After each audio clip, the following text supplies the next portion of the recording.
Bismillahirrahmanirrahim. Transpose of a matrix. The transpose of M cross N matrix A is denoted by, ये आपका लिखा हुआ है ATR लिखा हुआ है, सुपर स्क्रिप्ट जो है TR लिखा हुआ है, आप सिंपली T भी लिख सकते हैं। And it is obtained by interchanging rows A into columns, यानी आप रोज को कॉलम में चेंज कर दें एक मैट्रिक्स के, या कॉलम्स को रोज में चेंज कर दें, आप दोनों में से एक काम जो मर्जी कर दें, तो वो जो मैट्रिक्स ऑब्टेन होगा वो आपका क्या होगा, ट्रांसपोज ऑफ अ मैट्रिक्स। तो क्लियरली अगर M क्रॉस N है तो अगर आप इसके N क्रॉस M बना देंगे, यानी आपने रोज़ को कॉलम बना दिए हैं, तो ये आपकी क्या है, आपका मैट्रिक्स जो है ये आपका क्या है, ट्रांसपोज है मैट्रिक्स का। ये जैसे ये आपके पास जनरल मैट्रिक्स दिया हुआ है, ये आपके पास A मैट्रिक्स, तो ये उसका ट्रांसपोज है। तो आप देख सकते हैं ये आपकी रो है, तो इसको आपने कॉलम बना दिया। तो बोर्ड पे भी मैं आपको इसको समझाता हूँ। ट्रांसपोज ऑफ अ मैट्रिक्स जो है ये आपका A मैट्रिक्स है, ये A नाम है, आपको पता है कैपिटल लेटर से डिनोट करते हैं मैट्रिक्स A को। तो इसको या तो आप ऐसे लिख सकते हैं जैसे आपकी बुक के ऊपर जो है ये ट्रांसपोज को जो डिनोट करने का साइन है वो TR शो किया हुआ हैंड आउट्स के ऊपर, या आप सिंपली A का जो सुपर स्क्रिप्ट है या जिसको हम पावर कहते हैं उसको ट्रांसपोज में, तो आपकी ये रो है तो इसको आपने क्या बना देना है, कॉलम बना देना है। ये आपकी रो है तो इसको आपने क्या बना देना है, कॉलम बना देना है। तो ये है था आपका ट्रांसपोज। इसको भी हम ऐसे, ये मैंने जर्नल ली थी फॉर्म, ये मैंने मैट्रिक्स ले लिया है, तो इसका जो ट्रांसपोज है या आप इसको B सिंपल ट्रांसपोज, या जैसे आपके हैंडआउट्स के ऊपर दिया हुआ है, तो आप मैंने रोज़ को बदला तो आप कॉलम्स को भी बदल सकते हैं। ये कॉलम है तो इसको आप रो बना दें, ये कॉलम है तो इसको आप रो बना दें, तो बात एक ही है, या इस रो को आप ये कॉलम बना दें। तो ये है आपका ट्रांसपोज ऑफ अ मैट्रिक्स।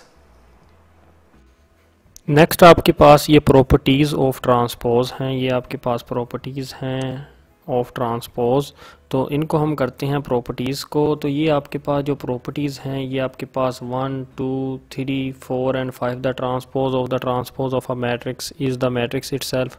ये जितने भी प्रॉपर्टीज़ जो हैं ये मैं आपको ना बोर्ड के ऊपर जाता हूँ और आपको ये समझाता हूँ, वहाँ पे बोर्ड के ऊपर प्रॉपर्टीज़ ऑफ ट्रांसपोज है आपके पास। ये फर्स्ट प्रॉपर्टीज़ है, वो वहाँ पे जो आप हैंडआउट्स के ऊपर प्रॉपर्टीज़ आप पढ़ेंगे, the transpose of a matrix is the matrix itself. मतलब कि अगर आपने एक मैट्रिक्स का ट्रांसपोज लिया, अगर आप दोबारा उसी ट्रांसपोज मैट्रिक्स का दोबारा ट्रांसपोज लेंगे तो वो वही जो है आपका दोबारा जो है वो मैट्रिक्स बन जाएगा। तो ये थी आपकी फर्स्ट प्रॉपर्टी। सेकेंड प्रॉपर्टी में आप देखेंगे कि आप वो कहता है कि अगर आप A B C तीनों को आप मल्टीप्लाई करें, सबसे पहले A B और C आपने मैट्रिक्स तीनों को क्या करना है, मल्टीप्लाई करना है, देन फिर आपने उसका क्या लेना है, ट्रांसपोज लेना है।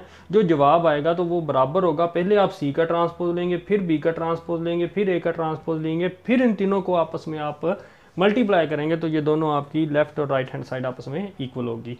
तो यहाँ पे है, अगर आप एक स्केलर है, ये मैट्रिक्स नहीं है, यहाँ पे एक स्केलर है, जैसे 3 एक मैट्रिक्स के साथ मल्टीप्लाई कर रहा है, तो ये ऐसे। तो अगर वो कहता है 3 को अंदर मल्टीप्लाई कर दें, फिर इसका क्या लें, ट्रांसपोज लें, देन आप ट्रांसपोज ले के को अंदर मल्टीप्लाई कर दें, तो वो आपका जवाब क्या होगा, दोनों दफ़ा बराबर होगा।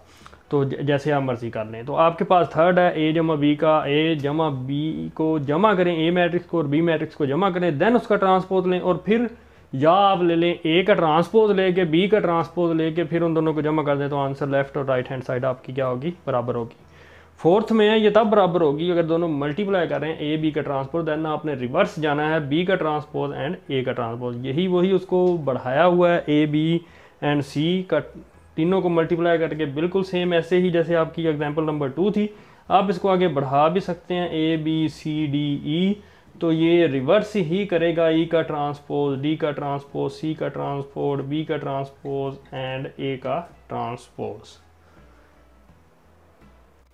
मल्टीप्लिकेटिव इन्वर्स है, ये मल्टीप्लिकेटिव इन्वर्स क्या होता है और एडिटिव इन्वर्स, इन दोनों में फ़र्क है। मल्टीप्लिकेटिव का लफ्ज़ जो है मल्टीप्लाई करना, और एडिटिव इन्वर्स जो होता है वो आपने जो है वो हम फाइंड करते हैं। एडिटिव इन्वर्स में आपको होता है जैसे ये एक ए मैट्रिक्स दिया हुआ है, ये ए मैट्रिक्स है, तो अगर इसका आपने एडिटिव लेना तो इसका माइनस ए ले लें, यानी अंदर वाले जो हैं वो तमाम के साइंस जो हैं वो चेंज कर दें, यानी उन दोनों को ऐड करेंगे, फिर आपका एडिटिव आइडेंटिटी आएगी, यानी ज़ीरो मैट्रिक्स या नल मैट्रिक्स आएगा। तो अब है मल्टीप्लिकेटिव इन्वर्स। तो मल्टीप्लिकेटिव इन्वर्स अगर हम सुने एडिटिव इन्वर्स और मल्टीप्लिकेटिव इन्वर्स, तो दोनों का तरीका डिफरेंट है। वो ऐड करने से आता है और ये मल्टीप्लाई करने से आइडेंटिटी मैट्रिक्स आता है। और एडिटिव आइडेंटिटी, ये जो है आइडेंटिटी मैट्रिक्स जो है वो विद रिस्पेक्ट टू एडिटिव जो है वो आपका ज़ीरो मैट्रिक्स, और विद रिस्पेक्ट टू मल्टीप्लिकेशन जो है वो 1 1 0 0 है। तो वो है आपकी एडिटिव आप आइडेंटिटी मैट्रिक्स कह सकते हैं, और इसको आप मल्टीप्लिकेटिव आइडेंटिटी मैट्रिक्स कह सकते हैं। Suppose that A is a square matrix of order n cross n if there exists an n cross n matrix B such that A B is equal to B A is equal to I, यानी A और B को multiply करें या B और A को multiply करें, क्योंकि दोनों जो हैं A और B एक दूसरे के इन्वर्स हैं, तो आपका क्या आएगा, मल्टीप्लिकेटिव आइडेंटिटी आएगी, आपकी मैट्रिक्स आएगा। Then B is said to be a multiplicative inverse of matrix A and is denoted by B is equal to A inverse। For example A आपके पास है, B है, तो ये दोनों आपका एक दूसरे के मल्टीप्लिकेटिव इन्वर्स हैं। आगे चल के मैं आपको इन्वर्स कैसे फाइंड करते हैं ये मैं आपको बताऊंगा। तो ये है आपके पास दो मैट्रिक्स, इन दोनों को आपने मल्टीप्लाई किया तो मल्टीप्लिकेटिव आइडेंटिटी मैट्रिक्स आ गया। तो ये है आपका क्या कहते हैं, I जो है ये आपका था मल्टीप्लिकेटिव इन्वर्स। तो देन है आपके पास singular matrix and non singular matrix. तो सिंगुलर मैट्रिक्स में क्या होता है कि अगर आप square matrix A set to be non singular matrix if determinant A is does not equal to 0, otherwise the square matrix A is set to be singular, thus for a singular matrix A we must have determinant A is equal to 0। तो ये भी मैं आपको board पे करवाऊंगा, लेकिन वो ये कह रहा है कि नॉन सिंगुलर वो होता है जिसका डिटर्मिनेंट 0 के इक्वल ना हो, और सिंगुलर वो होता है जिसका डिटर्मिनेंट क्या हो, 0 हो जाए। तो अगर ये आप ए मैट्रिक्स लें, इसका डिटर्मिनेंट आप ले रहे हैं, तो ये क्या होगा आपका 0, which means that A is singular. तो अगर 0 ना होता, कोई नॉन ज़ीरो नंबर होता, तो वो मैट्रिक्स क्या होना था, आपका नॉन सिंगुलर होना था। मल्टीप्लिकेटिव इन्वर्स है, ए मैट्रिक्स है आपके पास, आपने उसका क्या करना है, इन्वर्स फाइंड करना है, मल्टीप्लिकेटिव इन्वर्स। देन आपने वो कैसे फाइंड करना है मल्टीप्लिकेटिव इन्वर्स जो है वो, आप ये फार्मूला आपको पता होना चाहिए, और आपको पता होना चाहिए एडजॉइंट कैसे फाइंड करते हैं, डिटर्मिनेंट कैसे फाइंड करते हैं। डिटर्मिनेंट का आपको पता है कि डिटर्मिनेंट हम किसी मैट्रिक्स का हम कैसे फाइंड करते हैं, हम इनको ज़रूर दे देते हैं 1 0, जब आप मल्टीप्लाई करेंगे तो 0 माइनस 2 8, और यहाँ पे डिटर्मिनेंट क्या आया आपके पास -8। देन आपके पास एडजॉइंट ऑफ ए है, तो एडजॉइंट ऑफ ए यानी इसका एडजॉइंट हम ए मैट्रिक्स का कैसे फाइंड करते हैं। तो आप लोगों को पता है कि हम जो मेन डायगोनल होता है उनके एलिमेंट्स की पोजीशन को है वो चेंज कर सकते हैं। ये जो एडजॉइंट का तरीका है ये ऑर्डर 2x2 के लिए यूज़ होता है, 3x3 का डिफरेंट है।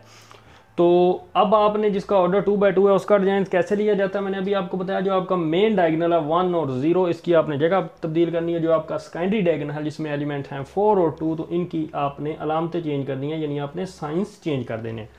तो ये है आपका एडजॉइंट ए। तो देन आप यहाँ पे आपके पास फार्मूला है, तो आप इसमें कीमतें पुट कर दें। ये है -8 ए का determinant, then adjoint of A 0 -4 -2 and 1। Then आपके पास जो आंसर आएगा जब आप इसको अंदर मल्टीप्लाई करेंगे, 0 के साथ मल्टीप्लाई किया 0 माइनस माइनस प्लस 4 1 और 8 2, यहाँ पे आ जाएगा माइनस माइनस प्लस, तो यहाँ पे आंसर आ जाए आपका 2 1 2 एंड 4 8, और यहाँ पे आपका आंसर आएगा -1/8।